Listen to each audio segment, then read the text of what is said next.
Got my eyes straight ahead, got my head in the game. With the red light on, I'm just waiting for the change. Keep my head down low. Hi, Jay Fallon, and thank you for listening to the Slippery Slope. And this report comes from WA, where the coroner has handed down her report on a shooting that happened in 2019 of an Indigenous female. Their report was fairly scathing towards the WA police and their training and the police officer who was involved in this incident.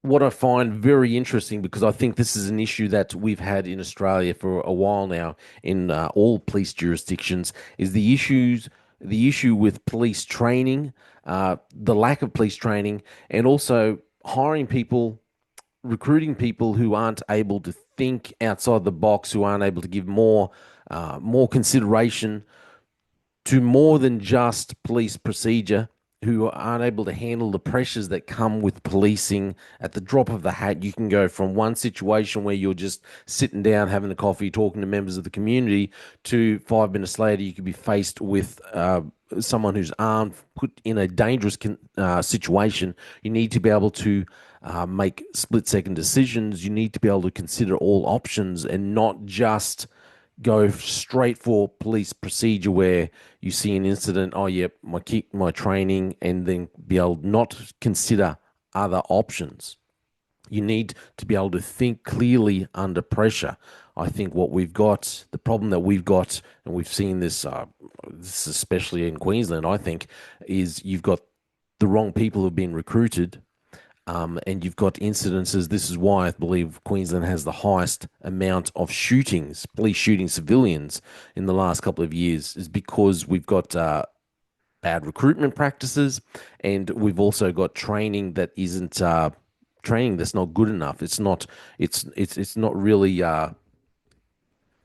It's not giving the police officers that we have the support that we need, the abilities that they need. So let's check out the story here. This comes from WA.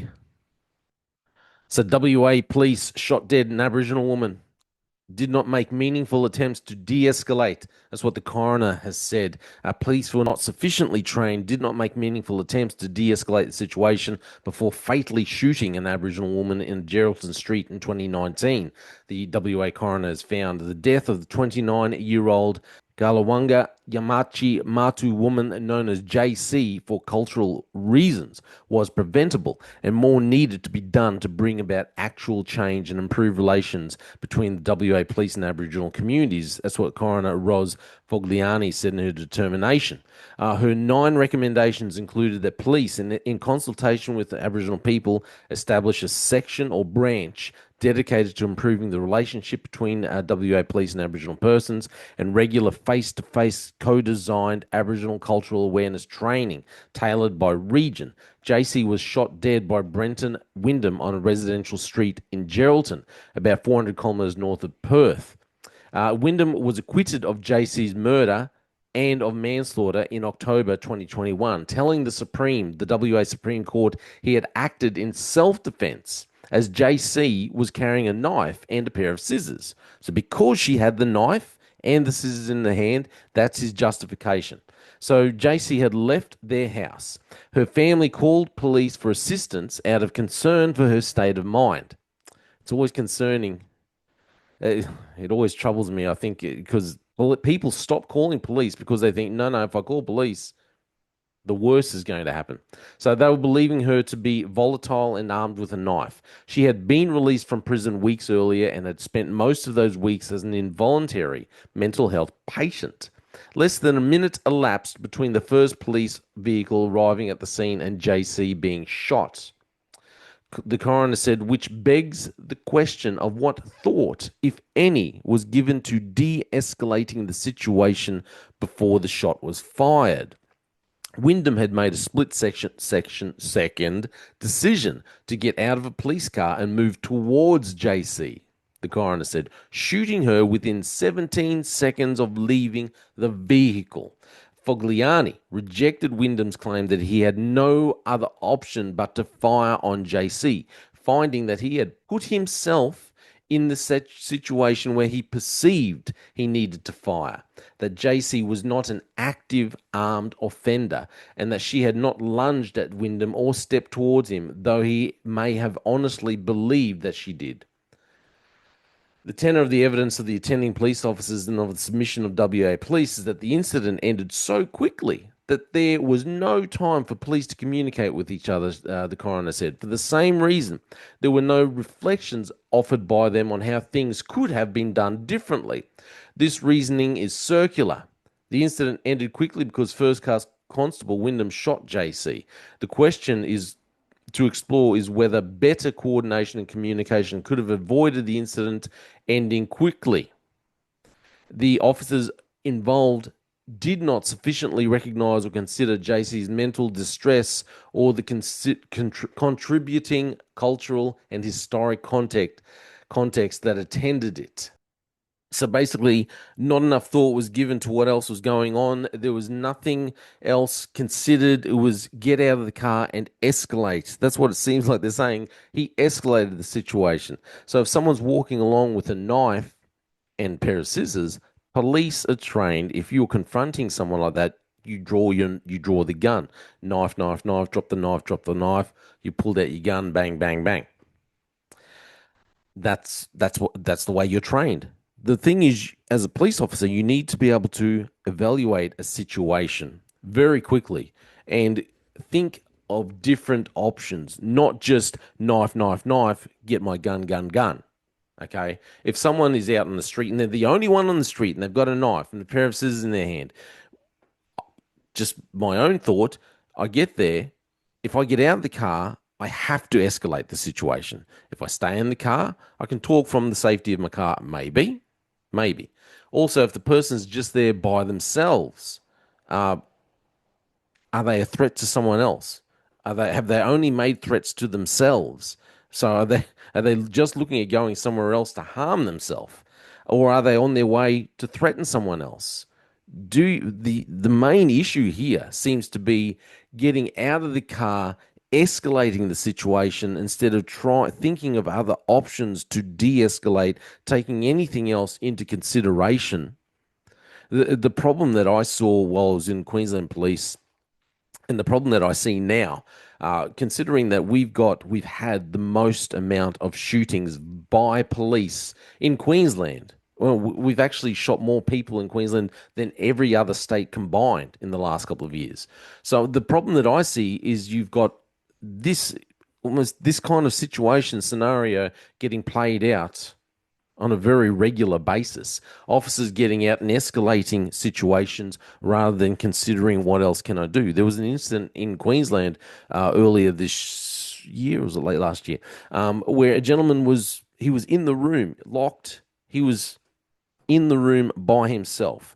He'd been a danger. He'd been a threat. He'd armed himself with a knife. He was able to be locked off in a room by himself.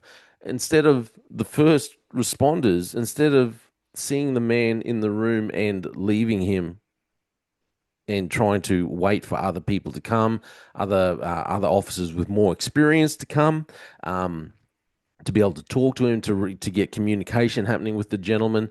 There was no one else in the room that was of threat. Instead, the officer goes in and escalates the situation, confronts the gentleman. Obviously, he's got a knife. The officer has to pull the gun. Whereas when I was reading the report, the newspaper report, I thought, well, why do you go into a room when a man, he's making threats to harm, but he's the only one in the room and he's been locked out of every other egress, every other place to retreat. So why confront the situation with this gentleman here? You get there, if she's the only person on the street, if she's got the knife and the pair of scissors in her hand, why get out of the car and escalate the situation? Because this is the way police are trained. You're trained to go up and confront the situation, but you need to be able to give consideration to other options and not just escalate the situation. The problem is police across the board in Australia have been recruiting poorly. Their recruitment practices are very poor. Okay, regardless of whether it's male or female, they've been recruiting poorly. getting people in who shouldn't be in the job, who can't handle the mental pressures, who are able to make decisions and consider other options. And secondly, you don't have training which is able to support officers that well. Okay, it's just a very one-eyed training with the way they do things. This is why we've had so many shootings, I think, across, especially across Queensland. We've seen situations. Obviously, there was something happening in WA just a few months ago where that police officer who was by himself was talking to an older Indigenous male who appeared to be intoxicated. Was not The Indigenous male was not doing anything threatening to the officer, but then just before leaving the scene, the officer goes and throws the Indigenous male to the ground, gets in his car, and drives away.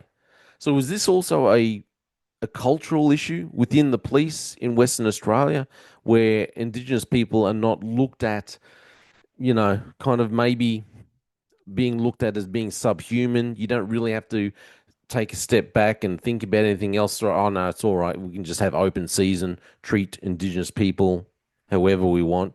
You don't have to consider it. They're not someone with money or influence or anything like this. So someone standing in the street with a knife, well, we can get out, escalate it, bang, shoot them. A drunk man standing there, talking, a bit annoying. Before I leave, get in my car, I'm just going to throw him to the ground and then get in the car and drive away. Is this a cultural issue within Western Australian police dealing with Indigenous people? I'm not sure, but it's very concerning, I think. Like I said, it's good that the coroner has recognised the lack of training from Western Australian police, but I think this is an issue across the board in Australia, in all our states and territories, with a lack of training, but also a human resources issue where we're recruiting the wrong people and not training them properly. Getting the wrong people and not training them properly is a bad mix. This is all my opinion. I'm Jay Fallon. Thank you for listening. They just fuel a desire that will take me higher. I'm on fire because nothing's going